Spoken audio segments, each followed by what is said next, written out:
Descubrí que mi novia planeó llevar a su mejor amigo hombre a conocer a sus abuelos en lugar de a mí, y ellos incluso pensaron que yo era él. Cuando le pregunté qué estaba pasando, ella explotó y dijo que sus abuelos tenían problemas de memoria. Ahora estoy considerando seriamente si debería terminar la relación. Lo escribo aquí desde una cuenta alternativa porque no quiero que la gente que conozco encuentre esto, pero necesito desahogarme y organizar mis pensamientos. Tengo 22 años y mi novia también. Llevamos casi 2 años juntos, nos conocimos en la primera semana de la universidad y desde entonces nuestras vidas han estado entrelazadas. Siempre pensé que teníamos una relación estable, casi sin discusiones, basada en la confianza. Sin embargo, había una constante sombra en nuestra historia, Alex, su mejor amigo desde el colegio, alguien que siempre estuvo demasiado presente, demasiado cerca, demasiado cómodo cruzando límites que él mismo fingía no ver. Al principio pensé que era solo una amistad fuerte, algo natural después de tantos años compartiendo vida escolar y universitaria, pero pronto empecé a notar que había algo en la forma en que él se refería a mí que no me dejaba tranquilo. Alex se burlaba de mi acento eslavo cada vez que tenía oportunidad, imitaba mi forma de hablar en tono sarcástico, hacía comentarios sobre mi pelo largo cuando se enredaba o sobre mis cejas, como si la burla constante fuera parte de un ritual del que yo estaba obligado a participar. Yo intentaba tomármelo con calma, pensando que quizás era la forma en que él trataba a todo el mundo, pero no, era solo conmigo. Y lo peor es que, aunque mi novia lo regañaba a veces, también había momentos en que ella se reía junto a él. Ese sonido, su risa mezclada con las humillaciones que él lanzaba en mi dirección, se fue transformando en una espina que se clavaba cada vez más hondo. Intenté hablar con ella sobre cómo me hacía sentir, sobre lo difícil que fue para mí adaptarme a un país nuevo, estudiar durante meses para aprobar el IELTS, aprender a comunicarme en un idioma que no era el mío. Pero cada conversación terminaba con una disculpa rápida, como si estuviera apagando un incendio menor, seguido de promesas vagas que nunca se cumplían. Nada cambiaba, y Alex seguía allí, influyendo de maneras que yo no entendía del todo. Pensé que quizá estaba exagerando, hasta que llegó el día del viaje para conocer a sus abuelos. Habíamos planificado todo con semanas de anticipación, yo estaba nervioso, pero emocionado. Era un paso importante.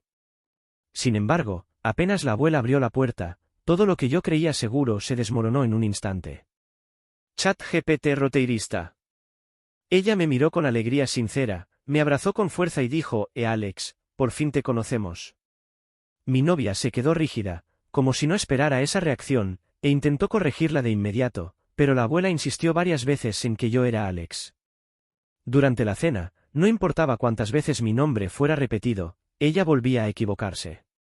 Y lo que más me inquietaba no era el error en sí, sino la expresión incómoda de mi novia cada vez que sucedía, una mezcla de culpa, sorpresa y frustración que no lograba esconder. Yo comía en silencio, tratando de parecer calmado, pero por dentro una inquietud pesada crecía como un nudo imposible de deshacer. ¿Por qué sus abuelos pensaban que yo era su mejor amigo? ¿Por qué hablaban de promesas que él hizo para visitarlos? ¿Por qué mi novia no tenía una explicación clara? La respuesta que yo necesitaba llegó de forma inesperada. Esa noche, mientras yo preparaba la cama en el cuarto de invitados, escuché la voz de la abuela desde el pasillo, hablando con mi novia. La abuela preguntó por qué ella no había traído a Alex, como había dicho. Y la respuesta de mi novia, dicha en un susurro tenso, me golpeó como un puñal, pasaron cosas, por eso vine con él. Noté cómo mi pecho se congeló. No era una confusión de memoria. No era un malentendido simple. No era nada de lo que ella había dicho en la mesa. Yo no era el novio presentado con orgullo. Yo era la sustitución improvisada. El reemplazo temporal del hombre que sus abuelos realmente esperaban ver. Y escuchar eso, dicho tan naturalmente, me rompió algo por dentro.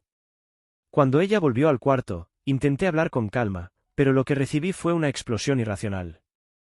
Me dijo que sus abuelos estaban viejos, que yo estaba exagerando, que no debía hacer un escándalo. Pero la furia en su voz no era la de alguien defendiendo a su familia, era la de alguien escondiendo algo. Cuanto más preguntas hacía, más agresiva se ponía, como si la mera idea de que yo buscara la verdad la enojara profundamente. Esa noche no dormí casi nada. Sentía que había una verdad enterrada bajo capas de excusas y mentiras, una verdad que ella no quería que yo descubriera. Los días siguientes fueron aún peores. Ella se volvió fría, distante, irritada por cualquier cosa que yo dijera. No contestaba mis mensajes, pasaba horas en el teléfono con Alex, como si él fuera su refugio emocional. Cada señal apuntaba a lo que yo ya temía, pero seguía negándome a aceptar. Intenté ser paciente. Intenté esperar. Intenté hablar con ella sin provocar otra explosión. Pero nada funcionaba. ChatGPT roteirista. Finalmente, 2 días después, ella me escribió para que la recogiera en el trabajo, como si todo estuviera bien. Cuando llegué, noté que varias compañeras la miraban de forma extraña, como si supieran algo sobre nosotros que yo aún no sabía. Ella entró al coche y me pidió que la llevara a casa de Alex, porque tendrían una reunión con amigos. En ese instante supe que no podía seguir sin hablar. Le dije que no íbamos a ninguna parte hasta aclarar lo que estaba pasando. En ese coche estacionado, bajo la luz fría del final de la tarde, ella finalmente dejó escapar una parte de la verdad. Confesó que sus abuelos estaban esperando conocer a Alex, no a mí. Confesó que les había hablado más de él que de mí. Y, con voz quebrada, confesó lo que explicaba absolutamente todo. Alex llevaba meses presionándola para que me dejara, diciéndole que yo no era suficiente, que no era buena pareja para ella, que él sabía lo que era mejor para su vida. En ese momento, todo encajó. Cada burla, cada risa, cada explosión de ella, cada silencio incómodo, cada tensión inexplicable. Cuando ella salió del coche por última vez, pensé que ese sería el final del caos. Pero la historia todavía tenía sombras que necesitaban revelarse. Los días siguientes fueron una mezcla dolorosa de mensajes extensos, contradicciones y disculpas que se desmoronaban al mínimo análisis. Ella decía que me amaba, que todo había sido un malentendido, que la presión de Alex la había confundido. Sin embargo, cada palabra parecía ensayada, como si intentara reescribir los hechos hasta que la versión más conveniente se volviera real. En medio de ese torbellino, no podía ignorar la sensación de que yo no era el destinatario original de esa historia, era apenas la pieza que encajaba en el vacío que alguien más dejó. Y cuanto más intentaba justificar lo injustificable, más claro se volvía que la mentira llevaba tiempo creciendo, silenciosa, entre nosotros. En las noches, revisaba cada momento de los últimos meses como quien rebobina una película buscando la escena donde todo empieza a romperse. Las discusiones repentinas, los silencios incomprensibles, el cambio brusco en el tono cuando yo mencionaba mis planes o mis logros, ahora entendía que no eran simples problemas de pareja, sino el eco constante de una influencia externa. Alex no era solamente un nombre repetido por la abuela, era una presencia invisible que había moldeado comportamientos, provocado tensiones y contaminado la relación sin que yo lo supiera. Descubrir eso no me dio alivio, pero sí una especie de paz amarga, finalmente las piezas encajaban. Y, aun así, lo que más dolía no era el engaño, sino la certeza de que ella había permitido que alguien más definiera la forma en que me trataba. Ella seguía enviando mensajes interminables, uno detrás del otro. A veces suplicando, a veces culpándome, a veces afirmando que yo estaba exagerando. Era como si cada emoción fuera un disfraz que ella se ponía para evitar enfrentar la verdad. Me acusó de haberla humillado, de haber reaccionado de manera desproporcionada, incluso de ser responsable de su confusión. Pero en medio de todo ese ruido emocional, una frase se repetía una y otra vez: no quería perderte. Era irónico, porque cada decisión que tomó antes de la ruptura parecía diseñada precisamente para eso. Y, en ese punto, ya no podía ignorar la evidencia, no era amor lo que la movía, sino miedo a quedarse sola, miedo a admitir que sus acciones tenían consecuencias irreversibles. Con el paso de los días, empecé a ver con más claridad los pequeños detalles que había normalizado. Recordé las veces que mencionaba a Alex como solo un amigo, pero su tono cambiaba cuando yo estaba cerca. Recordé comentarios sueltos, miradas evasivas, planes que ella cancelaba sin explicación. Era como si la historia entera hubiera estado frente a mis ojos desde el principio, pero yo había elegido confiar, porque es lo que uno hace cuando ama. Y, sin embargo, la confianza puede ser una venda peligrosa, te cubre tanto los ojos que no ves el precipicio hasta que ya estás cayendo. Su familia, sin querer, había sido la luz que iluminó lo que ella intentó esconder. Una tarde, mientras revisaba las cosas que había dejado en mi apartamento, encontré un cuaderno pequeño que ella usaba para anotar tareas y recordatorios.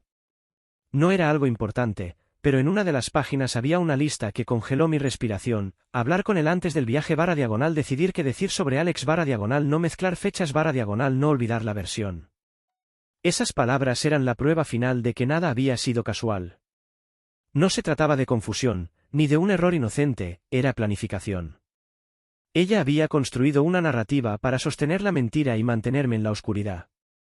Y, aun así, cuando la confronté con la foto del cuaderno, simplemente respondió, no es lo que piensas. Esa frase, repetida tantas veces, ya no tenía poder alguno sobre mí. Comencé a distanciarme de todo, de ella, de los amigos en común, incluso de la ciudad por unos días. Necesitaba silencio para recuperar mi centro después del desastre emocional en el que había caído sin darme cuenta. En ese proceso, comprendí que la relación ya había terminado mucho antes de la ruptura oficial. Se había roto en cada mensaje manipulado, en cada verdad escondida, en cada momento en que ella permitió que otra persona decidiera nuestro destino. Lo único que hice en esa última conversación fue ponerle nombre a algo que ya estaba muerto. Y, por primera vez en semanas, pude respirar sin sentir que tenía un peso amarrado al pecho. Sin embargo, incluso a la distancia, las consecuencias seguían apareciendo. Amigos en común me escribían confundidos, diciendo que ella estaba contando versiones diferentes de lo ocurrido. En algunas, yo era el villano explosivo, en otras, el ingenuo que no entendía la situación, en otras más, ella se presentaba como víctima. Cada relato era una máscara distinta según el público. Y, aun así, yo no sentía rabia. Lo que sentía era una especie de compasión amarga. No por ella, sino por la vida que estaba construyendo basada en historias frágiles que tarde o temprano se derrumbarían. Porque las mentiras, por más elaboradas que sean, siempre encuentran una forma de chocar contra la realidad. Con el tiempo, dejé de responder mensajes, dejé de justificarme, dejé de intentar sanar algo que nunca fue sólido. Recuperé mi rutina, mis proyectos, mi paz. Y, en ese proceso, descubrí algo que no esperaba, la ruptura no me había destruido, sino liberado. Me di cuenta de que, al aferrarme a esa relación, había renunciado a partes de mí que necesitaba recuperar. La tranquilidad era una sensación nueva, casi desconocida, después de tantos meses de tensión constante. Y, al final, entendí que no había perdido a una pareja, había recuperado una vida. Ahora, cuando recuerdo esa noche en casa de la abuela, cuando escucho en mi mente la palabra Alex, repitiéndose como un eco que anunciaba el desastre, no siento dolor. Siento claridad. Fue el comienzo de un final necesario, un final que me obligó a ver lo que no quería aceptar. Porque a veces la verdad se revela en los momentos más incómodos, en los errores que parecen pequeños pero esconden un mundo entero de secretos. Y aunque duele descubrir que alguien a quien querías te traicionó de forma tan profunda, duele aún más vivir una vida basada en ilusiones. Hoy sé que no fue una pérdida, fue un renacimiento. Si algo aprendí de todo esto, es que la traición no siempre grita, a veces susurra. A veces se presenta en forma de un nombre equivocado, de una mirada que se esconde, de una explicación que nunca llega. Pero cuando la verdad finalmente sale a la superficie, lo hace con fuerza suficiente para derrumbar cualquier mentira que intentaron construir a tu alrededor. Y aunque la historia me dejó cicatrices, también me dejó una certeza inquebrantable, nunca más permitiría que alguien jugara con mi dignidad. A veces, perder a una persona es solo la puerta hacia recuperar todo lo que habías perdido de ti mismo.